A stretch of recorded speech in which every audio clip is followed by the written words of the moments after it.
Kegiatan aksi nyata modul 1.4 Desiminasi Budaya Positif di SMP Negeri 4 Tejakula, calon guru penggerak Angkatan 7 Kabupaten Buleleng, Bali. Om Swastiastu. Assalamualaikum warahmatullahi wabarakatuh. Salam, nama budaya, salam sejahtera untuk kita semua. Yang terhormat Bapak Kepala SMP Negeri 4 Tejakula, yang kami hormati Bapak Ibu Guru SMP Negeri 4 Tejakula yang berkenan hadir pada kesempatan hari ini.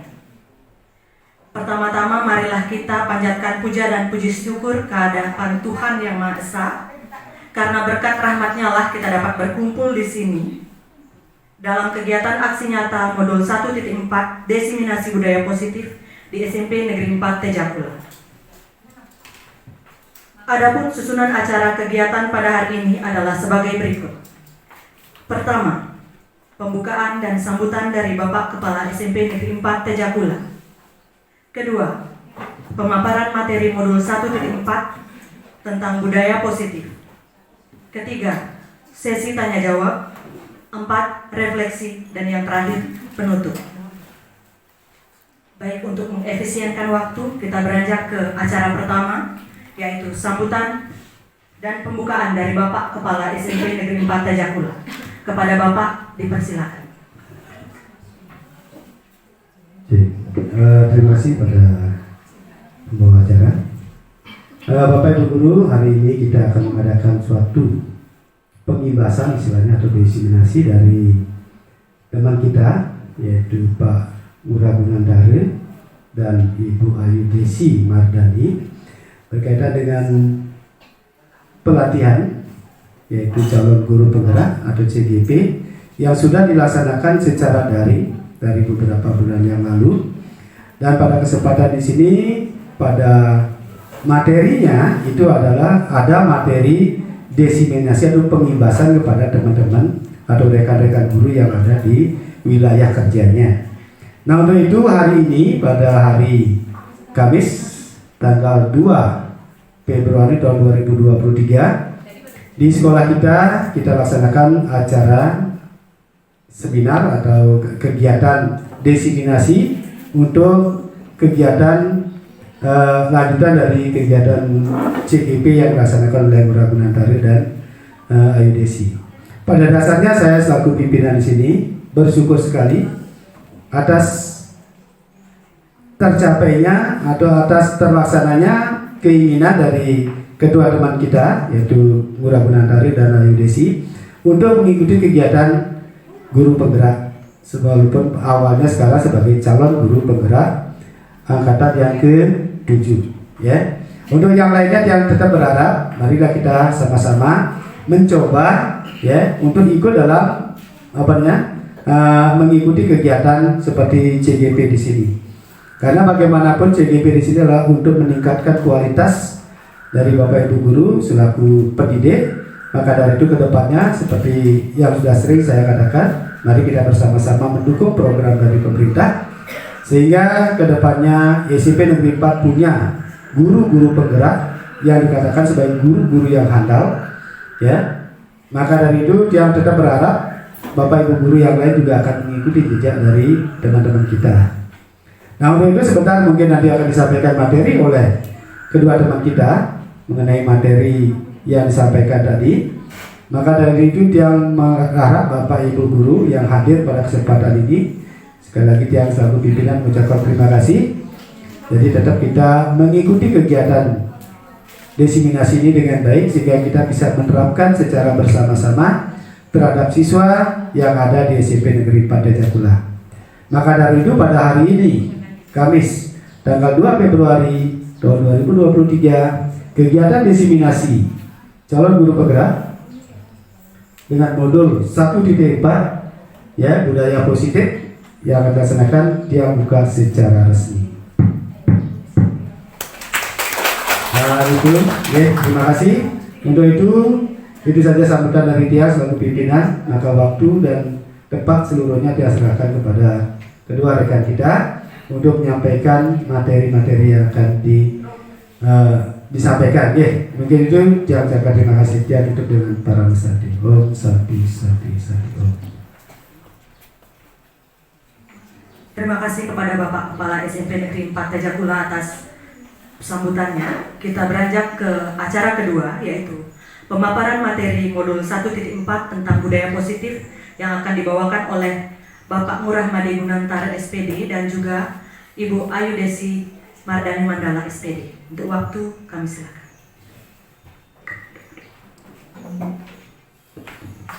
Baik, terima kasih atas waktu yang diberikan kepada saya.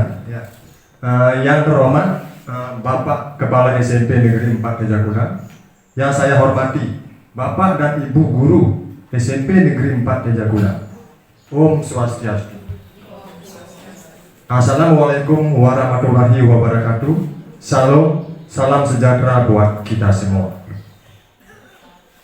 Sekali lagi saya mengucapkan banyak terima kasih kepada Bapak dan Ibu Guru di sini karena telah mau meluangkan waktunya untuk mengikuti kegiatan diseminasi modul 1.4 tentang budaya positif di sekolah. Nah, di sini saya bukannya menggurui Bapak dan Ibu di sini. Mari kita bersama-sama bekerja sama, saling berkolaborasi dan bergerak bersama-sama untuk mewujudkan disiplin positif di sekolah kita. Maka dari itu, sekarang saya di sini akan mengimbaskan materi tentang budaya positif di sekolah SMP Negeri 4 Tejakula. Nah, sebelumnya, apa itu budaya positif? Bapak Ibu bisa lihat di slide. Nah, budaya positif adalah nilai-nilai atau keyakinan dan kebiasaan-kebiasaan di sekolah yang berpihak kepada murid, dapat berkembang menjadi pribadi yang kritis, penuh hormat, dan bertanggung jawab.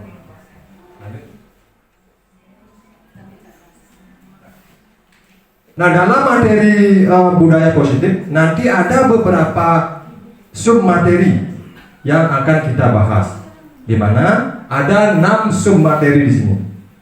Nah, karena kami di sini di sekolah SMP Negeri 4 ada 2 calon guru penggerak, jadi ke-6 materi ini saya bagi 2. Untuk saya akan yang memaparkan materi tentang disiplin positif dan nilai-nilai kebaikan universal. Yang kedua, teori motivasi, hukuman dan penghargaan restitusi. Yang ketiga, keyakinan kelas. Itu yang saya akan paparkan sebentar. Nah, untuk materi yang keempat, kelima, dan keenam tentang kebutuhan dasar manusia, posisi kontrol guru, dan segitiga restitusi akan dijelaskan oleh rekan saya, Ibu Ayu Desi. Bapak Ibu coba lihat pertanyaan pemantik sebelum saya menjabarkan ke materi. Coba lihat pertanyaan pemantik di depan. Apakah Bapak Ibu setuju dengan pernyataan ini? Nah, di sini ada 3 pernyataan, Bapak Ibu. Pernyataan pertama, hukuman dapat mendisiplinkan anak. Yang kedua, pemberian hukuman dengan hal positif seperti membaca atau membersihkan halaman sekolah dapat meningkatkan disiplin anak. Dan yang ketiga, memberi penghargaan dapat meningkatkan motivasi belajar anak. Silakan nanti Bapak Ibu pikirkan apakah Bapak setuju dengan pernyataan ini. Sebentar setelah saya di sini akan menjabarkan materi, Bapak pasti akan tahu apakah ketiga pernyataan ini benar atau relevan atau tidak. Maka dari itu, sekarang saya lanjutkan untuk memaparkan materi terlebih dahulu. Materi yang pertama itu tentang disiplin positif dan nilai-nilai kebajikan. Nah, di sini ada perubahan paradigma. Nah, sekarang saya akan melakukan kegiatan di sini saya meminta bantuan rekan Bapak dan Ibu 2 orang Ya, siapa yang mau membantu saya? 2 orang ke depan. Pak dan Ibu, maju. Silakan, siapa yang mau bantu? Teguh. Supardiase, Bapak Supardiase, silakan bantu Dengan Bu Guni. dengan Bu Guni misalnya. Silakan. Ya, Bajunya udah kembar ya. Serasi. ya tepuk tangan dulu buat keluarganya ya, kita mau bantu ya.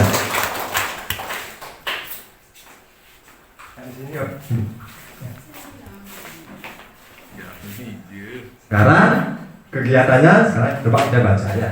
Nah, ada A dan B, Anda dan teman Anda. Ya, ceritanya misalnya di sini ada Bu Guni A, terus Pak Supardiase itu B. Nah, sobeklah secari kertas kecil, tuliskan benda atau sesuatu yang sangat berharga untuk Anda. Nah, ceritanya sudah si A kan Bu Guni, ceritanya sudah ada kertas ini. Ya, ceritanya ya. Nah, letakkan di salah satu tangan Anda dan genggam benda sesuatu tersebut dengan segala daya. Buatlah sebuah kepala. Silakan, Bu Guni buat kepalanya. Benar. Ada benda yang dipegang ini adalah sebuah benda yang paling berharga, yang sangat berharga buat Ibu.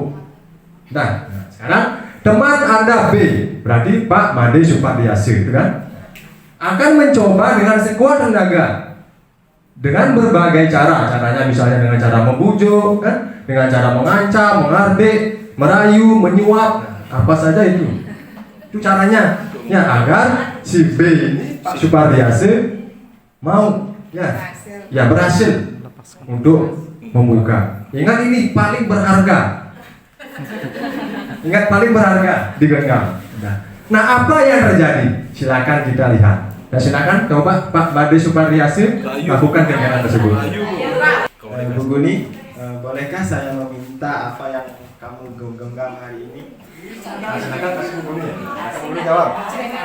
Enak aja. Kasih nggak ya minta? Kasih kan, ini soalnya yang sangat berharga. Ya, karena ini sesuatu yang sangat berharga, jadi tidak semudah itu memintanya ya. Wih, Baik, karena itu sangat berharga, itu pun dengan saya, tujuan saya menagih adalah karena barang itu berharga. Setidaknya Ibu Guni memberikan saya sedikit saja. Bagaimana Bu Guni? Bolehkah? kalian pulsa apa lu? Pulsa apa lu baru?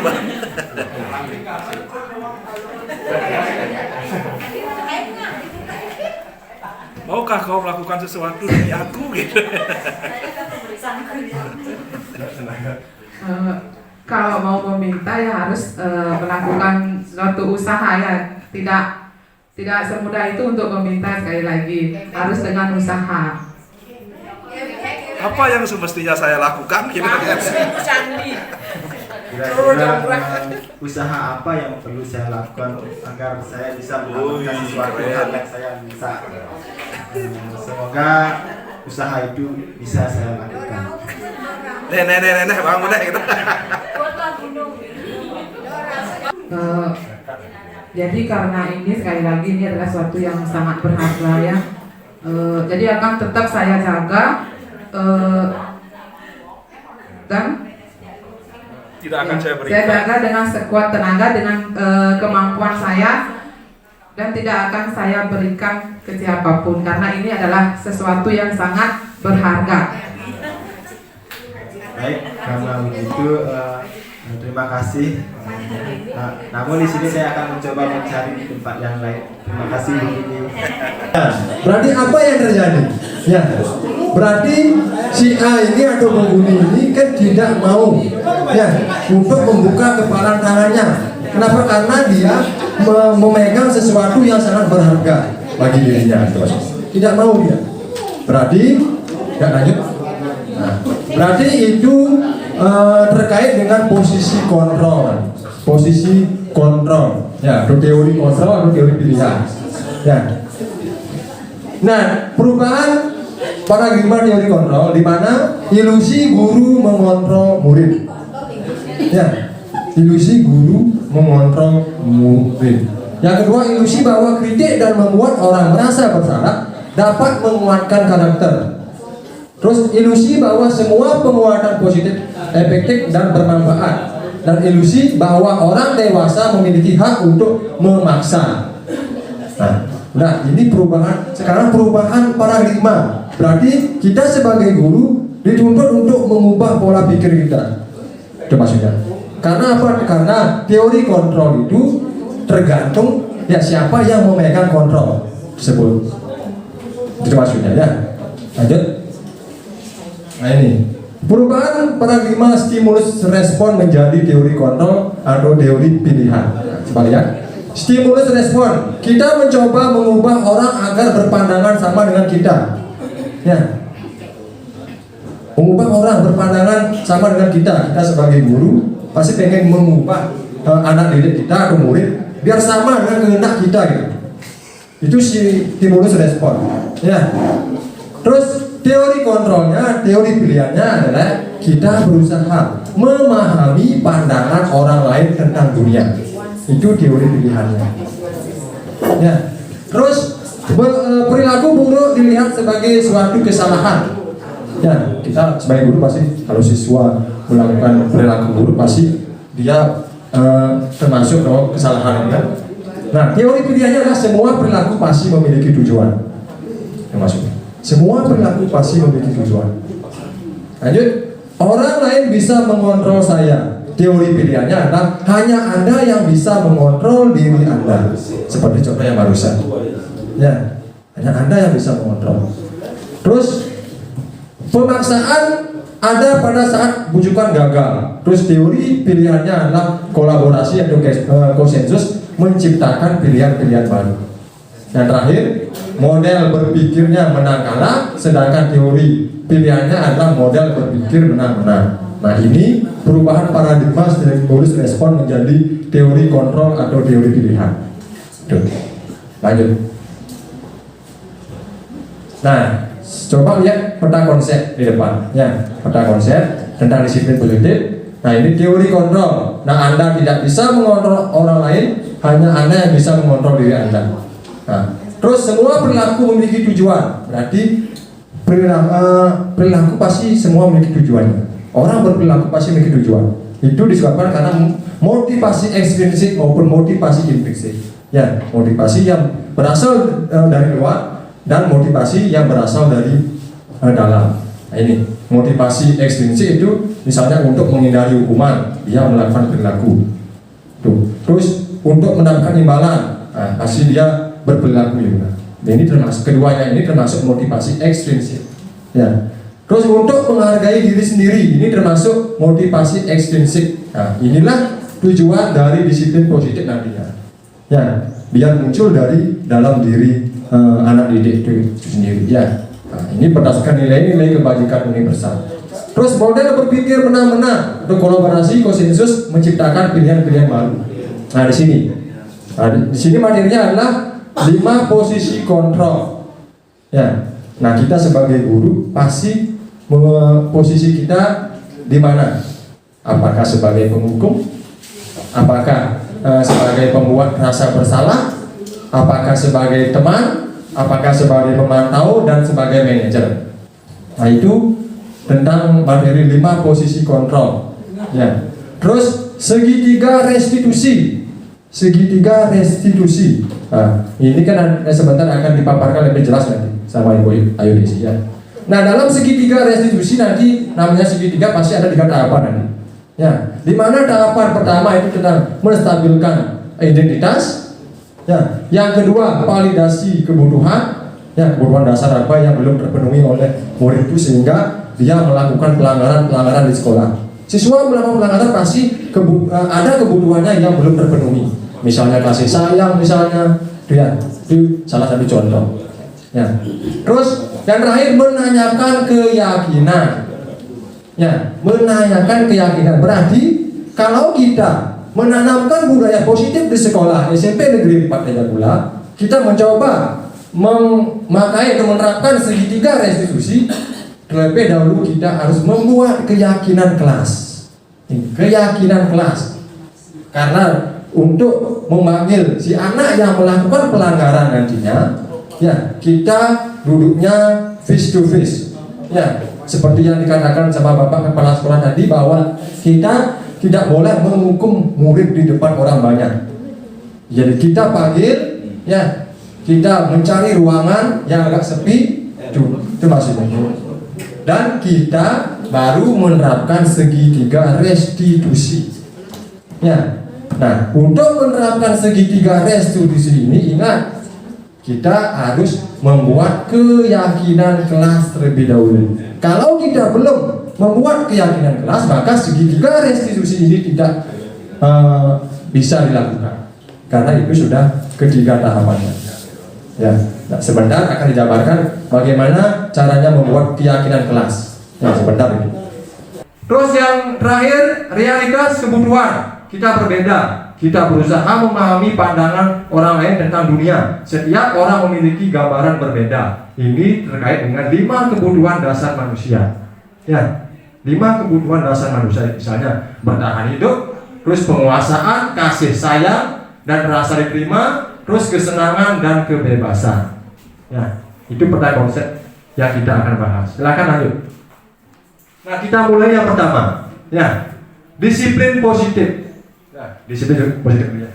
Nah, dalam budaya kita, makna kata disiplin dimaknai menjadi sesuatu yang dilakukan oleh seseorang pada orang lain untuk mendapatkan kepatuhan, cenderung menghubungkan kata disiplin dengan ketidaknyamanan.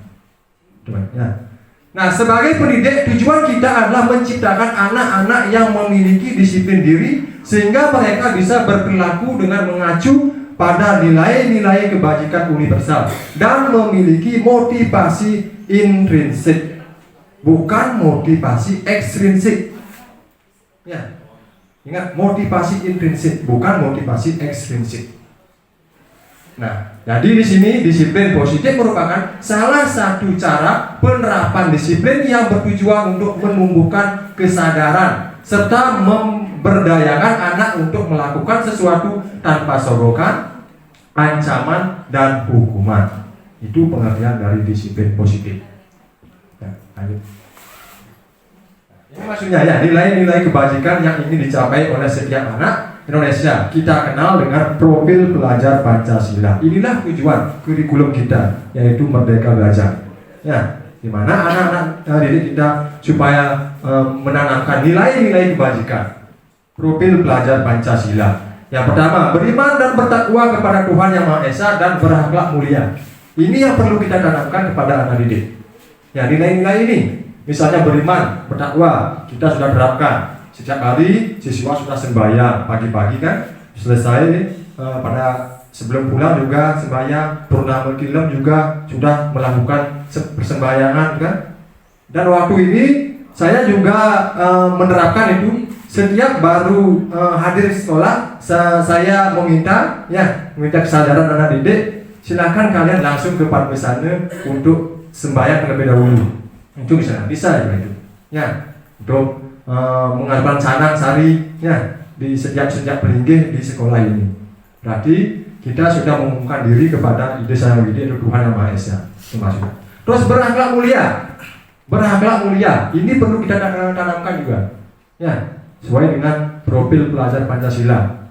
Nah, sebelum COVID-19 juga, nah setelah COVID-19 ternyata perilaku siswa ya sangat drastis perubahannya.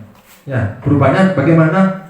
Menurun dari segi karakter. Misalnya, kalau kita menanamkan berakhlak mulia, kita bisa tanamkan nilai-nilai atau menumbuhkan budaya 5S.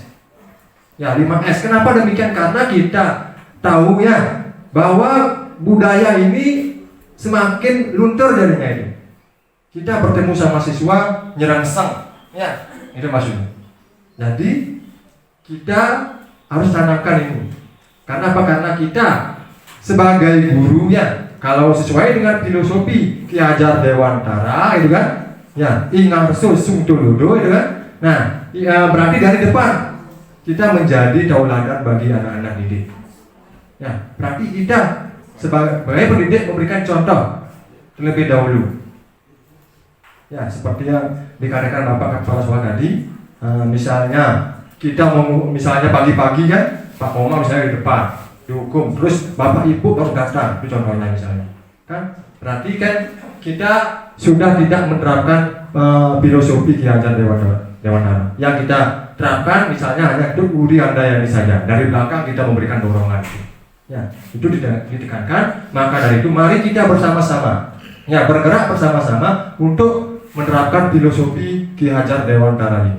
Ingarso Singtolodo, Imadio Mangunkarso, dan Uri Handayani. Dari depan kita memberikan tauladan dan contoh, dari tengah kita memberikan motivasi, dan dari belakang juga kita memberikan dorongan. Ya itu. Ya. Terus ada juga nilai mandiri, ya bernalar kritis, berkebinekaan global, bergotong royong maupun kreatif. Ya ini nilai-nilai yang perlu kita tanamkan kepada anak didik kita. Ya. Lanjut. Nah, terus materi yang kedua, teori motivasi, hukuman dan penghargaan, restitusi. Teori motivasi perilaku manusia. Motivasi itu merupakan dorongan yang timbul pada diri seseorang yang secara sadar atau tidak sadar untuk melakukan tindakan dengan tujuan tertentu. Ya, pasti dia manusia melakukan perilaku pasti memiliki tujuan. Itu maksudnya. Itu tergantung dari motivasi apa yang dilakukan, apakah motivasi ekstrinsik maupun motivasi intrinsik. Dan ingat, tujuan disiplin positif itu adalah motivasi intrinsik. Ini menghindari ketidaknyamanan atau hukuman. Berarti di sini murid melakukan disiplin diri karena dia takut dihukum. Ya, berarti ini termasuk motivasi ekstrinsik. Karena takut dihukum dia. Ya, maka dia berperilaku. Terus mendapatkan imbalan atau penghargaan atau reward dari orang lain. Berarti murid melakukan disiplin diri karena dia ingin mendapatkan imbalan. Ini termasuk juga motivasi ekstrinsik. Ya, mendapatkan imbalan. Motivasi ekstrinsik itu. Terus menghargai nilai-nilai kebajikan diri sendiri. Nah, murid melakukan disiplin diri karena sadar akan nilai kebajikan dirinya. Nah, ini yang termasuk motivasi intrinsik. Inilah yang menjadi tujuan dari disiplin positif. Ini maksudnya. Ya, yang muncul dari dalam diri sendiri. Ya, tanpa ada dorongan dari luar. Kalau ini menghindari ketidaknyamanan hukuman, ini dorongan dari luar. Ini juga ya, karena mendapat imbalan dan penghargaan itu termasuk imbalan dorongan dari luar. Nah, lanjut. Nah, dihukum oleh penghargaan. Nah, bahwa penghargaan berlaku sama dengan hukuman. Ya, berlaku sama. Saya juga baru tahu ini. Ya, pada saat saya mengikuti program pendidikan ini, guru penggerak, ternyata di hukuman sama penghargaan itu sama. Dalam arti meminta atau membujuk seseorang melakukan sesuatu untuk memenuhi suatu tujuan tertentu dari orang yang meminta atau membujuk. Berarti ini dorongannya adalah eksternal ekstrinsik dan akan ada faktor ketergantungan. Berarti di sini dihukum oleh penghargaan. Ya, lanjut. Nah, ini konsep disiplin dengan identitas gagal. Berarti yang identitas gagal ini termasuk hukuman dan penghargaan ternyata gagal. Ya, dalam modul ini, materi ini ternyata hukuman sama penghargaan itu termasuk identitas gagal. Ya. Kenapa demikian? Karena misalnya hukuman sudah jelas menyakitkan, tidak nyaman, murid takut, memaksa, murid menyembunyikan kesalahan, murid menjadi rendah diri. Penghargaan tidak efektif, merusak hubungan, iri hati. Itu yang dijelaskan di sini ternyata. Ya. Terus apa lagi sini? Menghukum dengan sistem ranking, merampas hak menghargai dirinya. Nah, ini mengapa penghargaan termasuk identitas gagal? Artinya iri hati. Ya, misalnya yang mendapat juara 1, 2, 3, ya itu saja, berarti kemungkinan teman-temannya tidak mau termotivasi dia. Itu maksudnya. Iri hati akan muncul di sana, itu maksudnya. Ya. Nah, itu di modul ini dijelaskan seperti itu. Ya, lanjut. Terus konsep disiplin dengan identitas sukses. Nah, disiplin dengan identitas sukses itu adalah konsekuensi dan restitusi ternyata. Ya, restitusi misalnya di sini penguatan jangka panjang perlu monitoring berkelanjutan, stimulus respon, murid menghormati peraturan, kehilangan waktu merenungi kesalahan. Terus restitusi, murid bertanggung jawab untuk berperilaku. Terus fokus pada pemecahan jangka panjang, murid menghormati dirinya dan orang lain. Terus teori kontrol atau dirinya yang memegang kontrol, dan murid merasa bersemangat memperbaiki kesalahan, itu restitusi.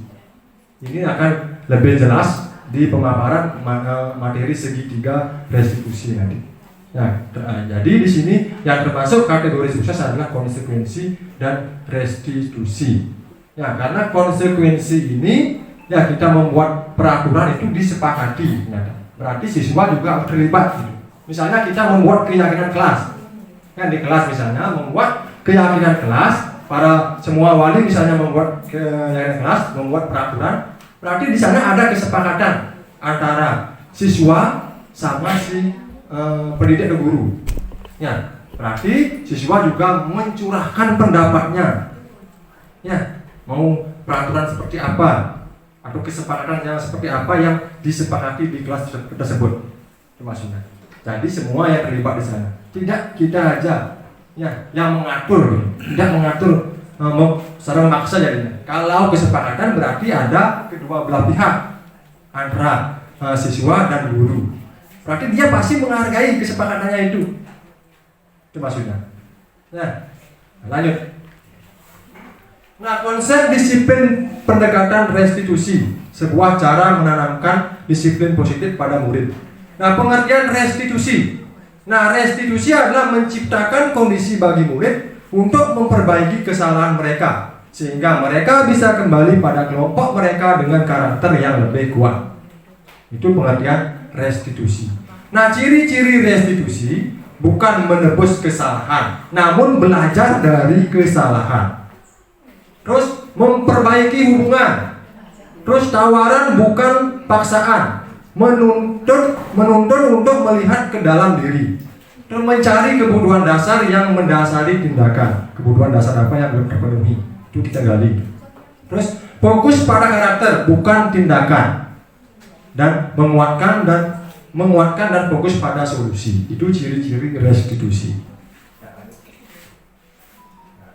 Perbedaan antara hukuman, konsekuensi, dan restitusi. Ini perbedaannya. Contoh kasus, siswa yang sering tidak mengerjakan PR, ini contohnya.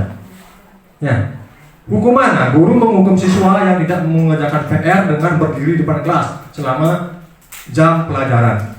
Terus guru marah dan murid menjadi takut.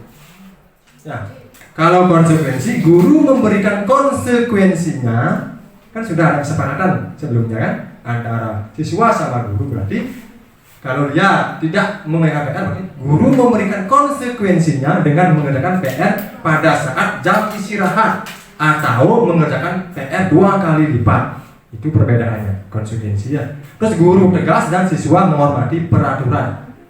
Menghormati dia karena dia merasa terlibat, mencurahkan pendapatnya, membuat kesepakatan kelas di sana. Ya. Terus restitusi, guru menanyakan keyakinan kelas dirinya dan membantu siswa menyelesaikan masalahnya. Nah, Pak, di tahap restitusi inilah nanti akan guru yang menanyakan keyakinan kelas yang sudah disepakati. Terus murid terbuka dan murid menghormati dirinya dan orang lain. Nah, itulah perbedaan antara hukuman, konsekuensi, dan restitusi. Nah, lanjut. Nah, sekarang saya akan memberikan sebuah game ya. Coba Bu Ayu Desi kirim linknya di grup WA. Ya. Ya sambil gini ya, game virtual ya. Silakan bisa dijawab ya Pak Ibu ya. Coba dijawab.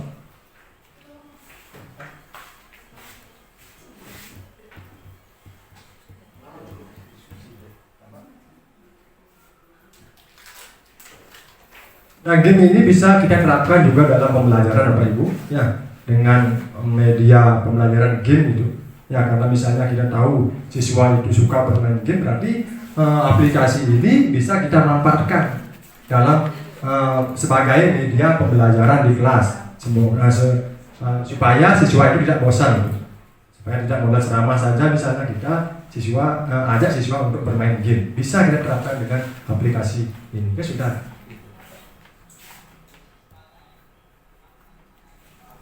Coba kita bermain ya bersama-sama. Apakah pertanyaan-pertanyaan yang ada dalam game tersebut termasuk hukuman atau konsekuensi? Nah, silakan. Dimainkan apa ilmunya? Bagi yang sudah dikirim di grup WA. Nah, itu. Ini game ya, termasuk hukuman misalnya. Ya. Terus apa lagi ini? Lari mengelilingi lapangan basket 2 kali karena terlambat 10 menit untuk Terus apa lagi? Murid disuruh untuk tidak menggunakan sepatu seharian, hukuman. Ya. Coba. Membersihkan tumpahan air di meja tulis karena tersenggol pada saat belajar. Termasuk apa? Ini konsekuensi misalnya. Ya. Mencatat 100 kali di buku kalimat termasuk apa ini? Konsekuensi. Oh, silakan Bu Ayu Desi, cari jawabannya dengan kapal itu, tabrak langsung. Wah, ternyata salah, ternyata itu termasuk hukuman. Ya, mencatat 100 kali buku kalimat. Saya tidak ya itu ya. Terus, ternyata pintar mengendarai pesawat ternyata Bu Ayu Desi. Menggantikan kertas tugas teman yang telah dicoret-coret termasuk sampai nabrak ternyata. Termasuk ya konsekuensi. Ya. Nah, ini ya sebuah game. Ya. Nah, nanti kalau misalnya kita terapkan sebagai media pembelajaran bisa ya buat pertanyaan nanti siswa yang mencari jawaban dengan menggerakkan pesawat itu. Dan banyak lagi ya, nanti pencarian di labirin ada juga itu. Itu contohnya ya. Nah, ini jawabannya ya. Mencatat 100 kali dengan buku kalimat termasuk hukuman. Lari mengelilingi lapangan basket 2 kali karena terlambat hadir di sekolah termasuk hukuman ya. Murid diminta push up termasuk hukuman. Menggantikan kertas tugas teman yang telah dicoret-coret termasuk konsekuensi ya. Terus membersihkan tumpahan air di meja tulis karena tersenggol pada saat belajar, konsekuensi. Terus murid disuruh untuk tidak mengenakan sepatu seharian di sekolah karena tidak mengenakan sepatu hitam termasuk hukuman. Lari mengelilingi lapangan basket 2 kali karena terlambat 10 menit untuk pelajaran PJOK.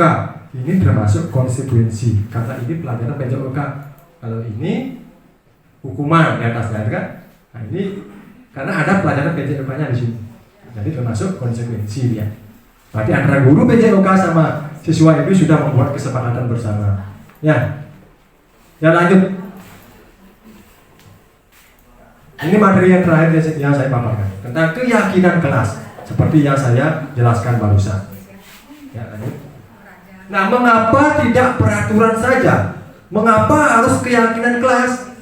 Nah, karena di sini kita untuk mendukung motivasi intrinsik. Ya, mendukung motivasi intrinsik kembali ke nilai-nilai keyakinan lebih menggerakkan seseorang dibandingkan mengikuti serangkaian peraturan-peraturan. Nah, misalnya ini. Mengapa kita memiliki peraturan harus menggunakan helm bila mengendarai kendaraan roda 2? Ya, misalnya di sini kan ada aturan menggunakan helm. Tapi kenyataannya banyak pengendara sepeda motor yang tidak memakai helm. Gitu kan? Nah, baru ada polisi yang menjaga, ada rahasia baru dia paling nggak helm, baru nggak itu. Kalau dia mempunyai motivasi yang muncul dari sendiri, ternyata memakai helm itu menjaga keselamatan kita. Ini maksudnya. Ya, tuh. Terus belum Pak. Mengapa kita memiliki peraturan 3M, menggunakan masker, mencuci tangan dan menjaga jarak pada saat COVID? Gitu kan? Kita ada peraturan memakai masker. Kita ke kantor-kantor pasti diwajibkan untuk memakai masker. Kenyataannya sebelum tiba di kantor yang kita tuju pasti kita tidak memakai masker. Ya, sudah dekat di sana baru kita pakai masker. Itu kan? Nah, itu peraturannya sudah. Nah, jadi kalau dia mempunyai motivasi intrinsik, pasti ternyata supaya kita menjaga kesehatan kita terbebas dari terhindar dari virus COVID-19. Itu motivasi implisit yang muncul dari dalam diri. Kalau kita hubungkan ke sekolah, karena sudah ada aturan-aturan di sekolah, kan misalnya memakai pita, kayak gitu kan, memakai sepatu hitam. Itu banyak siswa kalau baru ada guru, itu ada guru dia mungkin pinjam dasi kita namanya, pinjam bisa. Nanti setelah tidak ada guru, itu lepas lagi dasinya. Ya, itu. Kalau siswa mempunyai motivasi intrinsik, pasti dia akan tanpa mengikuti peraturan, pasti dia akan sendirinya. Ya, muncul dalam diri itu. Itu motivasi intrinsik. Ya, lanjut. Nah, keyakinan kelas. Nah, keyakinan kelas adalah nilai-nilai kebajikan atau prinsip-prinsip universal yang disepakati bersama secara universal, lepas dari perbedaan agama, suku, negara, dan bahasa. Nah, menurut Rosen, ya, suatu keyakinan akan lebih memotivasi seseorang dari dalam. Ya, seseorang akan lebih bersemangat untuk menjalankan keyakinannya daripada hanya sekedar mengikuti peraturan. Ya, lebih semangat ya. Karena dia anak itu juga ikut andil dalam pembuatan kesepakatan keperaturan. Ya, yang lanjut. Nah, pembentukan keyakinan kelas. Ya, pembentukan keyakinan kelas. Nah, keyakinan kelas bersifat abstrak daripada peraturan yang lebih rinci dan konkret. Terus keyakinan kelas yang berupa pernyataan universal. Terus pernyataan keyakinan kelas dibuat dalam bentuk positif. Keyakinan kelas hendaknya tidak terlalu banyak sehingga mudah diingat dan dipahami. Keyakinan kelas sebaiknya sesuatu yang dapat diterapkan di lingkungan tersebut. Semua warga kelas ikut berkontribusi dalam pembuatan keyakinan kelas lewat kegiatan curah pendapat. Dan terakhir, bersedia meninjau kembali keyakinan kelas dari waktu ke waktu. Itu ragu-ragu untuk pembuatan keyakinan kelas. Ya, lanjut. Nah, ini peraturan sama keyakinan. Nah, misalnya contoh, peraturan dilarang mengganggu orang lain, terus dilarang melakukan kekerasan, dilarang ribut di kelas. Kalau keyakinan, bersih itu indah, itu kalimatnya misalnya. Ya, bersih itu indah. Terus hadir di sekolah 15 menit sebelum pembelajaran dimulai. Ya. Terus selalu kembalikan buku pada tempatnya. Ini contoh-contoh kalimatnya. Berarti kalau kita bersama-sama misalnya mau menumbuhkan atau membuat keyakinan kelas, masing-masing wali misalnya, ya, semuanya membuat keyakinan kelas, berarti kita sama siswa yang akan membuat, saling menyepakati ya kesepakatan yang sudah dibuat. Apa pendapat siswa? Kita tampung, ya, misalnya kita coba next lagi satu.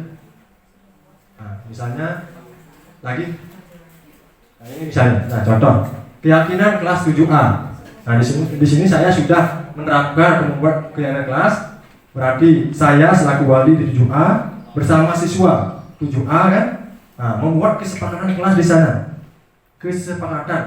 Ya, apa sih maunya si siswa? Pendapatnya. Nah, kita berikan siswa untuk berpendapat, baru pendapatnya kita tempel di depan kelas. Ya, kita tempel. Nah, baru nanti kita mencari. Ya. Untuk mengkaji lagi pendapat siswa tersebut. Setelah itu baru kita akan sepakati, kita yakini secara bersama-sama. Maka terbentuklah keyakinan kelas. Setelah curah pendapat, baru kita curah pendapat ini kita tempelkan di dinding kelas bahwa inilah keyakinan kelas 7A. Berarti dia pasti akan menghargai kesepakatan yang telah siswa dan guru itu buat. Itu maksudnya. Itu pembuatan keyakinan kelas. Ya.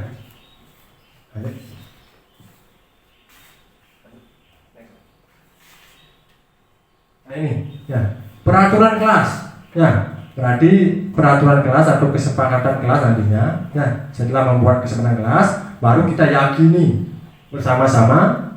Ya, kita seperti yang barusan itu, ya kita tempelkan, yakini, baru nanti akan tercipta lingkungan positif. Sehingga menumbuhkan budaya positif di sekolah. Itu maksud.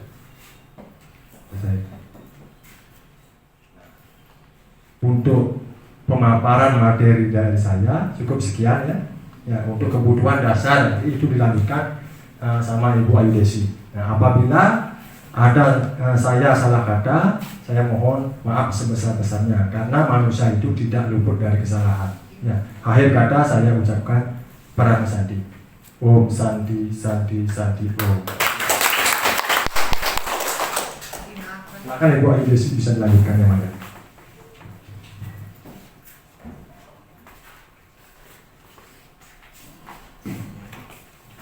Masih semangat Bapak Ibu Guru? Mana suaranya?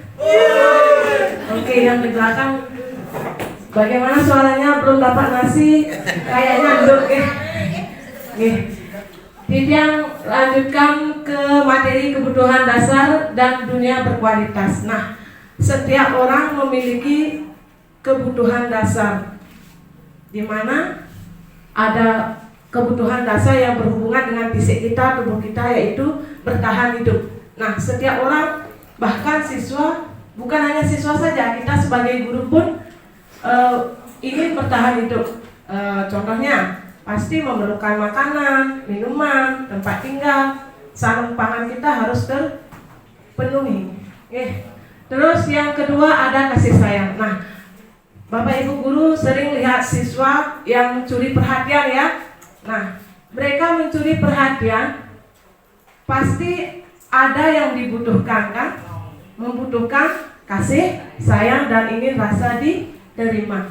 Nah, terus yang ketiga, penguasaan. Penguasaan. Setiap siswa ingin berkuasa dan ingin menang sendiri. Jika mereka melakukan kesalahan, pasti selalu membela dirinya sendiri bahwa dia emang benar, padahal sudah salah tapi ingin menang sendiri.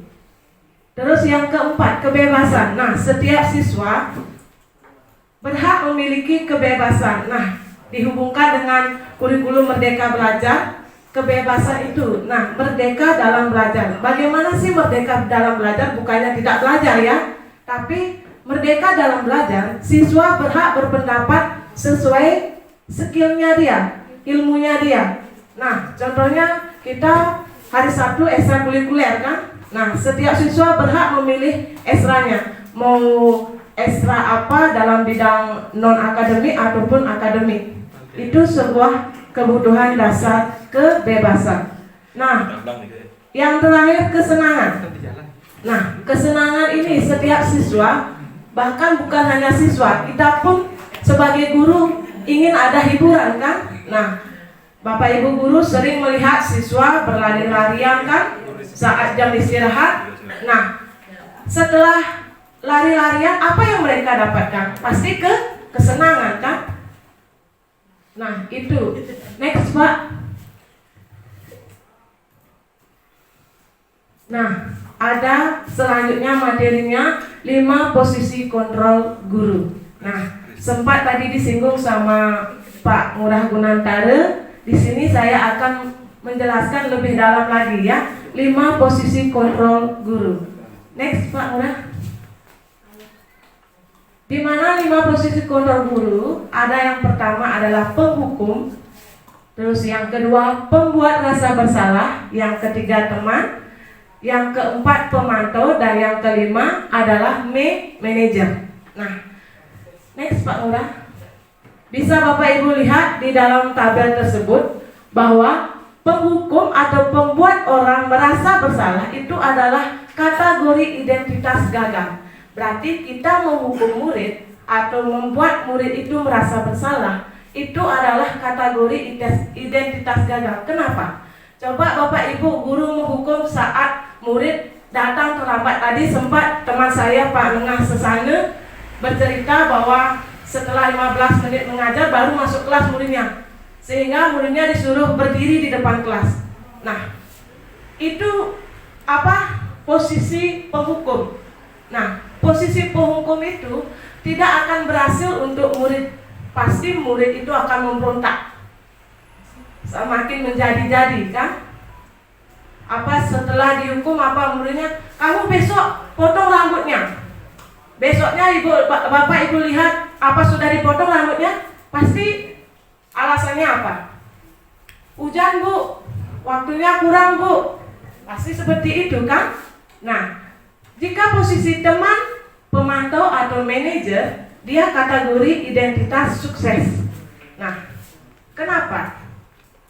Mungkin wali-wali sudah menerapkan mereka menjadi teman siswa. Nah, di sini kadang para wali pun mendengar keluh kesah siswanya, anak didiknya, anak buahnya ya. Bu, di kelas seperti ini, ini, sehingga cerita dan seorang wali pasti mendengarkan. Nah, kita pun bertindak bagaimana agar kelas kita aman kan? Nah, itu. Next Pak Lurah. Nah, ini ada sebuah video 5 posisi kontrol guru. Setelah menyaksikan video ini, semoga Bapak Ibu guru lebih memahami 5 posisi kontrol guru. Selamat menyaksikan.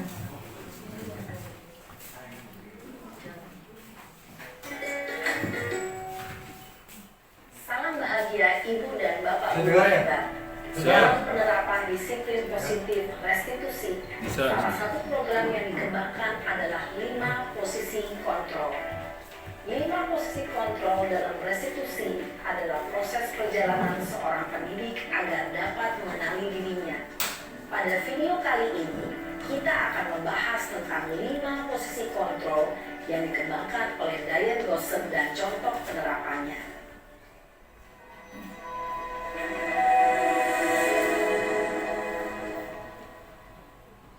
5 posisi kontrol itu adalah 1. Posisi penghukum. 2. Posisi pembuat merasa bersalah. 3. Posisi teman. 4. Posisi pemantau atau monitor. Dan 5. Posisi manajer.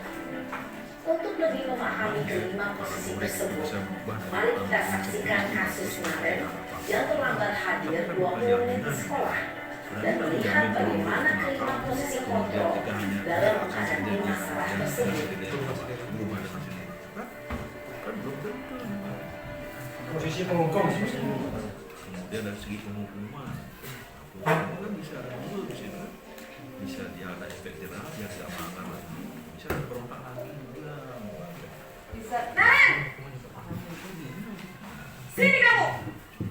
Bisa Ibu lihat, ini posisi penghukum, oke? Silakan disaksikan. Kamu deh, pasti terlambat.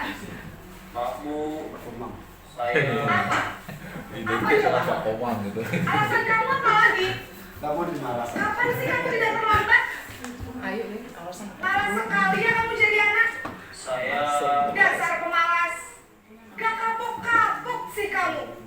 Sudah berapa kali terlambat? Sana, kamu keliling lapangan basket 2 kali. kenapa saya harus ke lapangan basket Bu? Kenapa? Kamu melawan ibu. Berani-beraninya jawab. Sudah terlambat, masih berani jawab pula. Sekarang, keliling lapangan basket 5 kali sekalian. Biar kamu. Pergi sana lapangan basket. Posisi penghukum biasanya berbicara dengan nada tinggi, menghardik, menunjuk-nunjuk, menyakiti, dan menyindir. Hukuman bisa berupa fisik maupun psikis. Ibu dan Bapak Ibu hebat, dampak yang terjadi pada murid ketika guru berada pada posisi penghukum adalah murid cenderung akan memberontak, bahkan menyimpan dendam.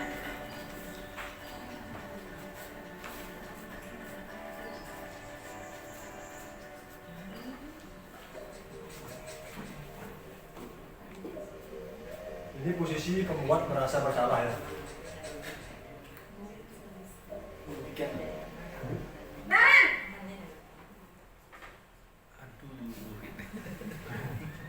Selamat pagi Bu. Naren. Kamu kenapa terlambat lagi, nak?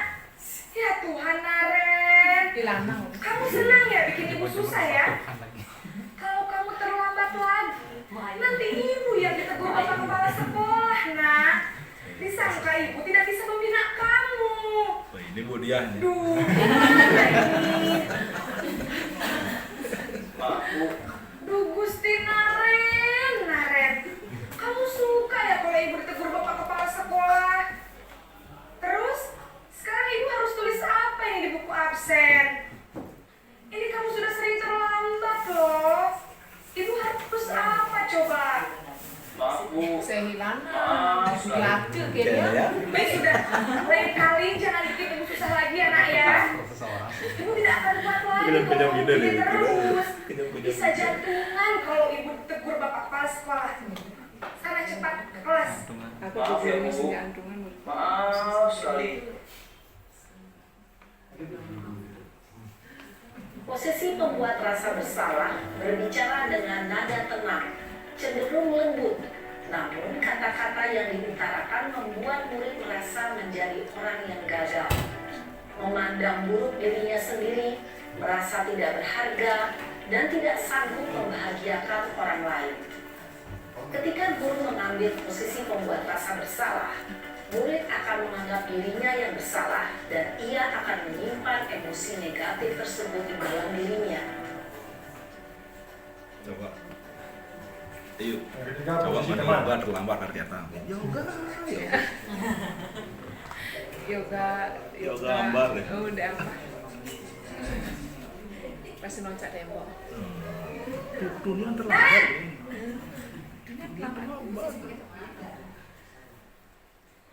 Selamat pagi Bu. Isi fotonya berarti Wah, bapak aja sudah pemerintah jam ya. berapa ini nak? Terlambat lagi ya sayang. Saya pembawakan saya Bu. Ini posisinya Bu Mudiani ya. Nadanya paling kencang. Berarti bunga aja lu bilang gitu berarti. Iya Bu. Saya memang terlambat bangun tadi. Jadi biarpun saya lari kencang, tetap gak kekejar Bu. Ya sudah sana. Nanti lain kali larinya lebih kencang lagi ya. Biar gak terlambat lagi. Bikin seneng ibu. Demi ibu. Bisa kan? Bisa lah Bu. Ya sudah sana masuk kelas. Ini jangan gitu ngerjain sama. Kamu ini Ayo demen guru BK-nya. Pokoknya kebitu kepipin ibu Salah berbicara dengan nada suara ramah. Ih, ibu bikin gemes Sedang katanya. gurau untuk menjaga suasana tetap santai. Murid akan merasa senang dan akrab dengan guru. Identitas yang diminta adalah identitas sukses atau berhasil. Namun, kemungkinan karena ini masih dorongan eksternal, maka ada faktor ketergantungan dari murid kepada orang tertentu. Di sini, absennya sehingga nilai waktu bisa terjadi. Namun hanya kepada orang-orang tertentu saja.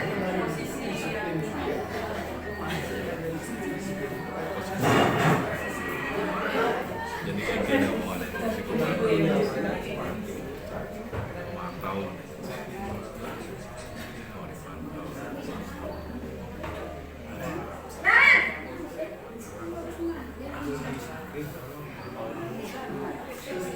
Pagi Bu. Naren, apa peraturan sekolah kita tentang jam berapa kita harus masuk sekolah, nak? Kita harus di sekolah jam 7 Bu. Iya betul, sekarang sudah jam 7.20. Naren sudah tahu konsekuensinya jika terlambat hadir. Paham Bu. Saya harus tinggal kelas pas jam istirahat selama 20 menit. Iya benar, konsekuensinya demikian. Jadi nanti jam 9.30 pas istirahat, kamu harus tinggal di kelas, kerjakan tugas tambahan untuk ketertinggalan kamu, ya? Baik Bu. Semua istirahat. Konsekuensi. Posisi pemantau mengandalkan penghitungan atau data untuk mengontrol murid. Guru mengarahkan murid berdasarkan peraturan dan konsekuensi. Seorang pemantau menunjukkan bahasa tubuh dan ekspresi wajah yang datar dan cenderung formal.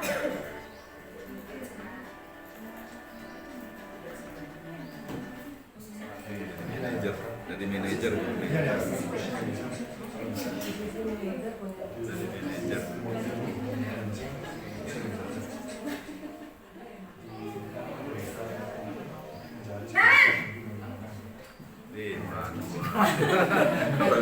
Selamat pagi Naren. Maaf Bu, saya terlambat. Iya, sekolah besoknya jam 7, sekarang sudah jam 7.20. Jadi sekarang bagaimana ini Naren? Maaf Bu, saya lupa setel alarm saya semalam. Baiklah, menurut kamu, keyakinan sekolah yang mana yang perlu kamu tingkatkan? Hargai diri sendiri dan orang lain mungkin ya Bu. Setuju. Jadi, apakah Naren meyakini prinsip saling menghormati tersebut? Iya Bu, saya meyakininya. Apakah Naren bersedia memperbaiki masalah keterlambatan ini? Bersedia Bu. Bagaimana kamu akan memperbaiki masalah keterlambatan ini? Saya akan coba untuk tidak lupa menyetel alarm saya Bu. Baik, kalau Naren lupa menyetel alarm di rumah, ada orang yang kira-kira bisa bantu mengingatkan tidak? Ada Bu, kakak saya, Kak Emma. Ada lagi selain Kak Emma? Selain Kak Emma, ada ibu saya. Baik, jadi yang mengingatkan Naren adalah Kak Emma dan ibu kamu ya? Kira-kira akan mulai set alarm kapan nih Naren? Setelah pulang sekolah, akan segera saya lakukan. Baik, jadi Naren akan setel alarm untuk bangun besok pagi dan akan diingatkan oleh kakak dan ibunda Naren ya. Ada lagi yang mungkin perlu dilakukan Naren agar tidak terlambat bangun lagi? Tidak ada Bu. Baik Naren, terima kasih untuk kerjasama kamu. Sekarang kamu perlu kembali ke kelas untuk belajar. Baik Bu, terima kasih.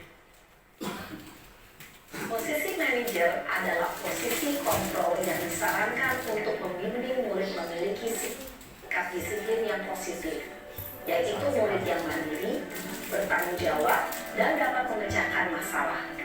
Tujuan dari posisi ini adalah agar murid dapat berefleksi atas tindakannya. Di lelah gue mau ngomong sih jauh-jauh gini. Karena yang bener agaknya kayak mau sih jauh-jauh begini. Belajar dari kesalahannya dan mencari Karena dia lagi sengitan. Kayak Julian tadi. Oh, sih dia pesawat. Ibu dan bapak guru hebat. Mati dah kecil-kecil beda sih dia pesawat. Dan kelima posisi kontrol tadi, kira-kira posisi mana yang paling ideal? Posisi mana yang dapat menunjang motivasi intrinsik murid? Ya, untuk posisi manajer. Posisi ini memang posisi ideal yang ingin dituju setiap Ideal murid. posisi manajer yang terakhir bisa berlaku. Guru dapat menerapkan sisi positif yang berpihak pada murid yang mengingatkan. Tapi si Saudina mau nyunikan buat. Seorang pendidik bakal juga sampai pada Kayak donang. tujuan kita pasti, yaitu menciptakan murid-murid yang merdeka dan bertanggung jawab. Semoga menerima posisi Pikirannya masih dapat menjadi ajar refleksi bagi kita semua agar dapat mengasah dan menerapkan posisi dan dekatan semua. Mari terus berlatih dan bersemangat. Selamat menjalankan. Salam dan bahagia, ibu dan bapak guru hebat.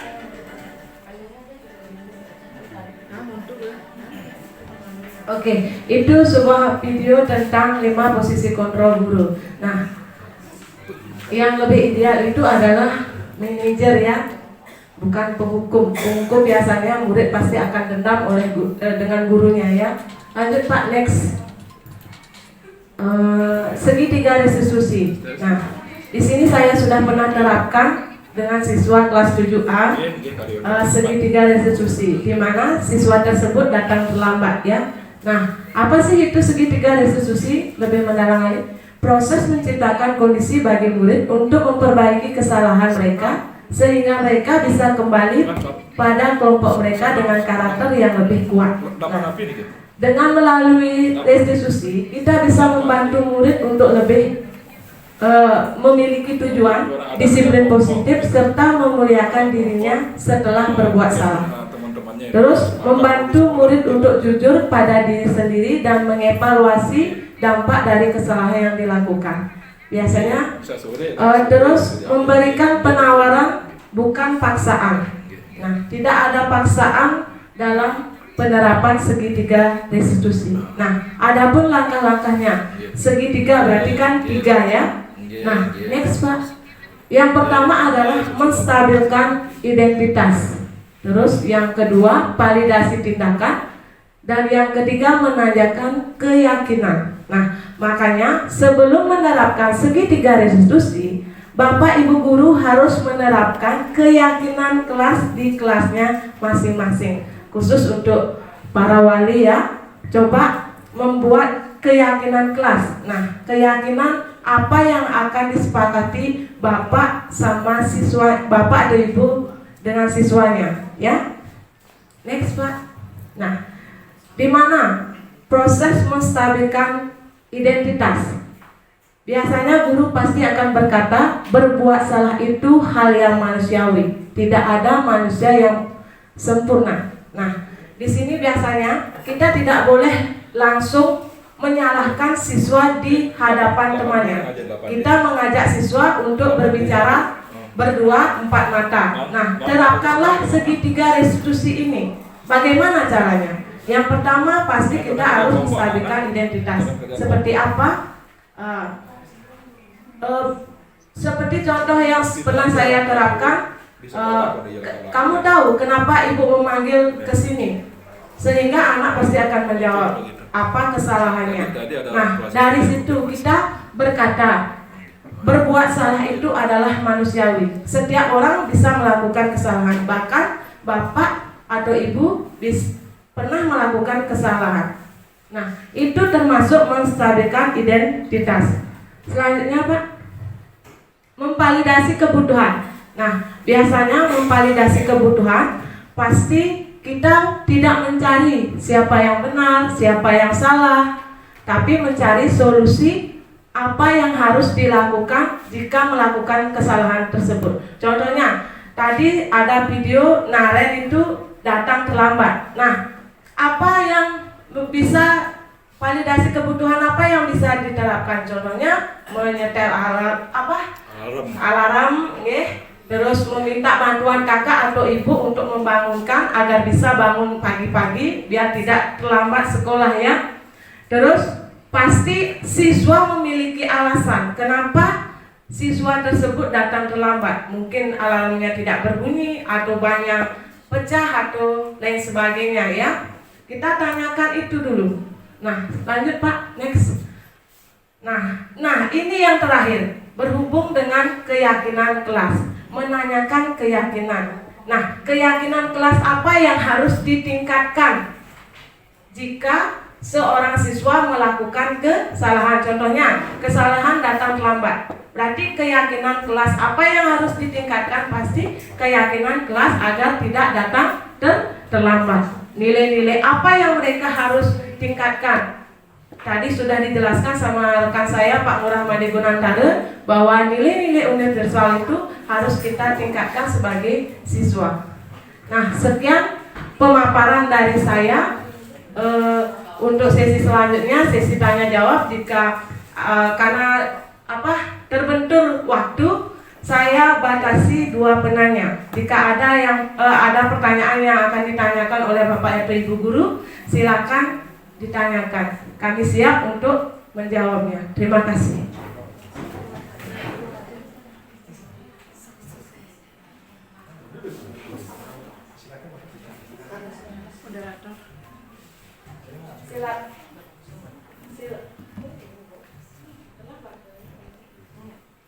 Silakan Bapak Ibu guru, ada yang ditanyakan? Ada yang ditanyakan? Apa sudah pas? Sudah pas? Nggih, Bu Buni, ada yang ditanyakan? Silakan. Bukan di Pampak ngomong aja deh, masih bener deh. Kalau ada, kalau sepakatan tidak bilang pas. Baik, terima kasih atas kesempatannya. Mohon izin Bapak Kepala Sekolah, Bapak Waka dan Bapak Ibu Dewan Guru beserta Bapak Ibu narasumber ya. Di sini saya akan menanyakan mengenai keyakinan kelas. Ya. Ketika kita masuk kelas, kemudian ada siswa yang terlambat masuk kelas, terutama ini di kelas 7 ya. Tanpa kita suruh, mereka sudah melakukan push up sesuai berapa menit dia terlambat masuk kelas. Ada yang 20 kali, 10 kali dan sebagainya. Padahal kita kan tidak membuat kesepakatan itu seperti itu. Kalau push up itu kan termasuk hukuman ya. Apakah boleh seperti itu? Itu saja pertanyaannya. Terima kasih Bu Buni atas pertanyaannya. Nah, di sini saya akan mencoba menjawab pertanyaan dari Bu Buni. Nah, masalah siswa yang push up karena terlambat masuk kelas tanpa dikasih tahu sudah push up ya.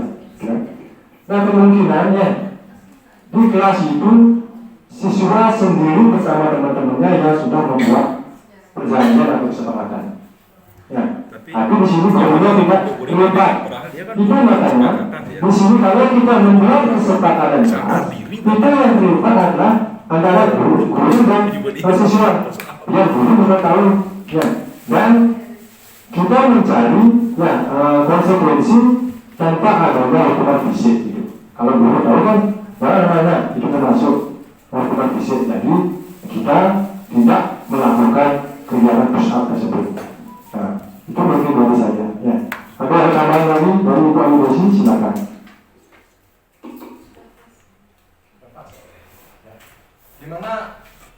Gimana Ibu Guru sudah pas? Sudah? Pas kan ya? Pas. Ya, terima kasih.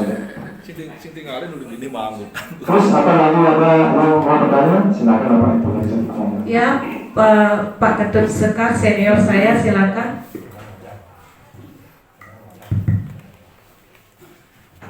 Ya, terima kasih atas kesempatan yang diberikan Pak.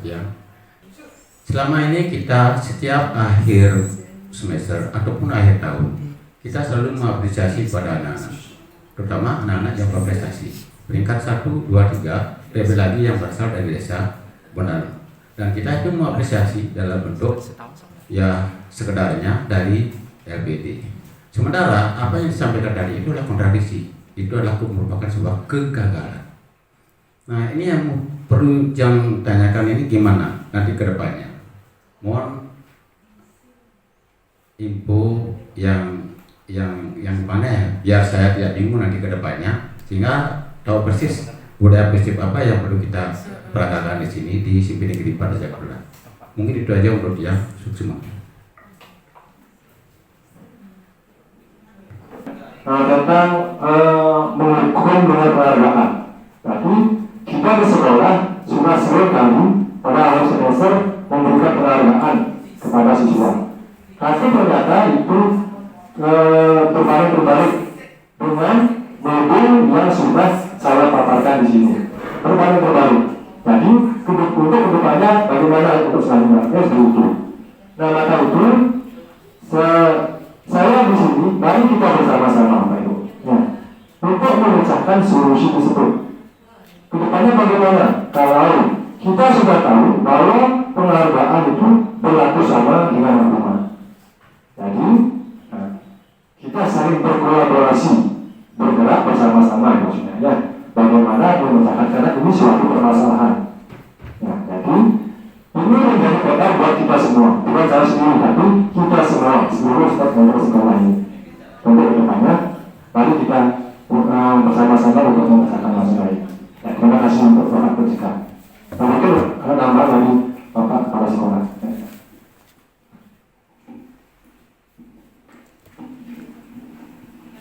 Terima kasih.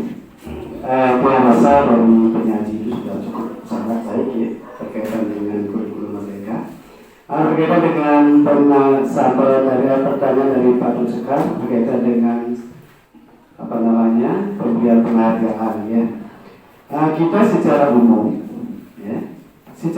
kita masih tetap berlaku kegiatan yang sudah berlangsung sebelumnya. Seperti misalnya setiap ajang lomba pasti kita mencari juara satu. Yang secara secara kurikulum ini sebenarnya kalau dia mencermati itu sebenarnya sudah tidak boleh karena kita membandingkan satu dengan yang lain. Kita pasti akan memberikan penghargaan pada juara. Dan itu disampaikan tadi itu adalah merupakan tindakan yang gagal. Nah, pengamatan atau hasil penelitian yang sebelumnya yang baru-baru menyatakan seperti itu. Nah, untuk sementara ini, saya rasa yang ini tetap akan berlaku. Karena itu merupakan yang memberikan reward itu atau memberikan feedback itu adalah dari masyarakat secara umum yang belum memahami tentang kurikulum mereka. Nah, mungkin jangankan yang membuat dinas pendidikan sendiri pun masih tetap ada lomba.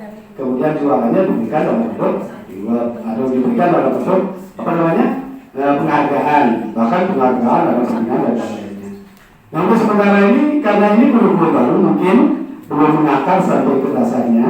Seperti yang di video tadi disampaikan kan, kalau dilihat video 1, 2, 3 itulah yang kita sering laksanakan selama ini. Ya, dulu sebagai pengukur, kemudian dulu sebagai pemantau dan yang lainnya. Nah itu kemudian. Jadi kita marilah bersama-sama kita mewakili ini dan juga mungkin menyampaikan kepada atasan nanti ya untuk menyampaikan hal-hal seperti itu. Karena untuk OSR itu wajib semua peserta itu. Dan itu kalau dilihat dari kurikulum ini, mungkin pengertian masing-masing ini akan berbeda. Ya? Dan mungkin itu saja. Mungkin nanti akan kita diskusi lagi dengan pejabat-pejabat yang berkaitan dengan pendidikan. Ini saja. Terima kasih.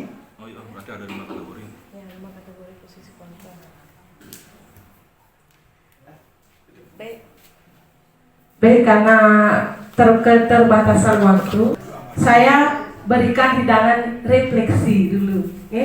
Nah, refleksi yang pertama adalah peran Among seperti apakah yang saya telah lakukan selama mengikuti modul ini. Siapa yang bersedia menjawab? Peran Among apa yang Bapak Ibu Guru lakukan selama mengikuti modul ini? Ya, Bu Dia, boleh berpendapat. Terima kasih, Bu Desi. Izin Bapak Kepala Sekolah. Jadi dari refleksi itu, saya merefleksikan diri setelah mengikuti paparan modul. Ternyata saya merefleksikan diri, ternyata selama ini saya sebagai peran saya sebagai penghukum. Gagal, salah berarti. Gagal saya sebagai penghukum karena ya ini dan saya sebetulnya sudah menerapkan atau membuat peraturan kelas ya antara murid dengan tiang sebagai wali kelas di 7B. Kalau ada teman atau murid yang membuat tugas di rumah atau tidak membuat tugas, itu mereka akan menuliskan 30 kalimat di buku. Saya akan membuat tugas. Nah, itu kan berarti penghukum tadi ya, Bu ya. Hukuman tadi. Nah, itu berarti saya ada peran saya selama ini ya sebagai penghukum. Oke, ya itu saja, Bu. Makasih. Pendapat dari Bu Dia, beliau posisinya dalam penghukum. Bagaimana Ibu Guru dari BP posisinya di mana? Bisa berpendapat, Bu Ayusri? Terima kasih atas kesempatannya. Jadi peran Among seperti apakah yang saya telah lakukan selama mengikuti modul ini? Jadi selama ini saya secara garis besar ya bisa dikatakan melakukan kelima dari peran Among kategori itu ya. Jadi saya melihat dari karakter dari siswanya masing-masing ya. Jadi saya melakukan peran saya sebagai penghukum, kemudian sebagai manajer, kemudian sebagai teman, pemantau ya. Jadi memberikan konsekuensi. Jadi tetap saya melihat dari karakter sesuai dengan ya ilmu psikologi pendidikan bahwa kita berpusat melayani siswa itu berpusat pada klien atau dikenal dengan istilah konseling client center. Kemudian saya menyesuaikan dengan kebutuhan apa yang yang berfokus pada solusi sebagai manajer ya, sebagai manajer. Jadi saya menyadarkan siswa apa yang menjadi tujuannya dia, kemudian dia sendiri yang menentukan solusi dari permasalahan dia gitu. Kemudian setelah mengikuti modul ini saya mendapat banyak referensi untuk cara penanganan siswa-siswa yang bermasalah. Perasaannya semoga pengimbasan ini bisa diterapkan juga oleh guru-guru yang lain, sehingga melalui penerapan ini bisa membantu untuk meningkatkan kedisiplinan siswa di SMP Negeri 4 Tejapula. Terima kasih.